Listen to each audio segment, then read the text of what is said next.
ఈ రోజు ఆంధ్ర రాష్ట్రంలో ఎలా ఉంది పరిస్థితి? కనీసం బిడ్డలకు ఉద్యోగాలు వచ్చే పరిస్థితి అయినా ఉందా? ఒకప్పుడు రాజశేఖర్ రెడ్డి గారి హయాంలో ఎలా ఉండే? రాజశేఖర్ రెడ్డి గారి హయాంలో ఫీజు రీయింబర్స్మెంట్ ఉండే. ఆ రోజు రాజశేఖర్ రెడ్డి గారు చెప్పిన మాట, మీరు ఏది కావాలంటే అది చదువుకోండి, మీరు డాక్టర్ అయితారా, మీరు ఇంజనీర్ అయితారా, మీరు ఎంబీఏ చేస్తారా, మీరు ఎంసీఏ చేస్తారా, మీరు ఏది కావాలంటే అది చదువుకోండి, ప్రభుత్వమే ఉచితంగా చదివిస్తుంది అని రాజశేఖర్ రెడ్డి గారు భరోసా ఇచ్చారు. ఆ రోజుల్లో ఎంతమంది బిడ్డలు ఎంబీఏలు ఎంసీఏలు ఉచితంగానే చదువుకున్నారు, డాక్టర్లు ఇంజనీర్లు అయ్యారు. ఈ రోజు లక్షణంగా ఉద్యోగాలు చేసుకుంటున్నారు. ఇప్పుడు ఫీజు రీయింబర్స్మెంట్ లేదు. తల్లిదండ్రులే కూలీ నాలీ చేసో అప్పు సొప్పో చేసో బిడ్డలను చదివించుకోవాలి. చదివించుకున్నాక పోనీ వాళ్ళకు ఉద్యోగాలు వస్తున్నాయంటే అది లేదు. ఈ రోజు మన రాష్ట్రంలో 19 లక్షల మంది బిడ్డలకు ఉద్యోగాలు లేక చిన్న చిన్న ఉద్యోగాలు 10,000 రూపాయలకు 12,000 రూపాయలకు ఉద్యోగాలు చేసుకుంటున్నారంటే అది అవమానంగా లేదా?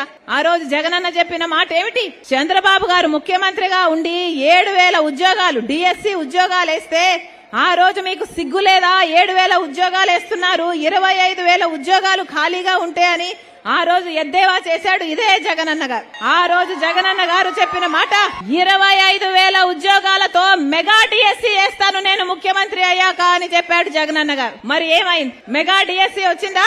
ఈ రోజు 30,000 ఉద్యోగాలు ఖాళీగా ఉన్నాయి. లక్షల మంది బిడ్డలు డిఎస్సి కోసం ప్రిపేర్ అయి ఉన్నారు, సంవత్సరాల నుంచి ప్రిపేర్ అయి ఉన్నారు. ఇప్పుడు కేవలం ఎన్నికలు వచ్చాయి కాబట్టి మెగా డిఎస్సి లేదట, ఒక దగా డిఎస్సి. కేవలం 6,000 ఉద్యోగాలతో ఒక దగా డిఎస్సి ఇప్పుడు ప్రవేశపెట్టారు. ఉద్యోగాలు నోటిఫికేషన్ ఇచ్చి వాళ్ళకు ఉద్యోగాలు రావడానికి 6 నెలలు పడుతుంది. మరి ఇప్పుడు ఎన్నికలు ఉన్నాయని తెలిసి ఇప్పుడు ఇచ్చారంటే భర్తీ చేయాలని చిత్తశుద్ధి ఉందనుకోవాలా, లేకపోతే ఎన్నికల కోసం చేసే ఎన్నికల స్టంట్ అనుకోవాలా? అందుకే చెప్తున్నాం, నిరుద్యోగుల కోసం కాంగ్రెస్ పార్టీ పోరాటం చేస్తుంది. నిరుద్యోగుల కోసం, మన యువత కోసం కాంగ్రెస్ పార్టీ నిలబడుతుంది. ఏదైతే ఈ డిఎస్సి విషయంలో బిడ్డలకు అన్యాయం చేస్తున్నారు, మెగా డిఎస్సి అని చెప్పి కేవలం 6,000 ఉద్యోగాలు మాత్రమే ప్రభుత్వం భర్తీ చేస్తుందో దీనికి వ్యతిరేకంగా Congress party, youth Congress, NSUI వీళ్ళందరూ కలిసి ప్రతిరోజు ఇప్పటి నుంచి ధర్నాలు చేస్తారు. మంత్రుల ఇళ్లలు, ఎమ్మెల్యేల ఇళ్లని ముట్టడి చేస్తాం. ఆఖరికి నేను కూడా సెక్రటేరియట్ ముట్టడిలో పాల్గొంటానని, నిరుద్యోగుల పక్షాన్ని కాంగ్రెస్ పార్టీ నిలబడుతుందని, కాంగ్రెస్ పార్టీ అధికారంలోకి వచ్చిన వెంటనే మొట్టమొదటి సంతకం నిరుద్యోగుల ఉద్యోగాల కోసమే పెడతామని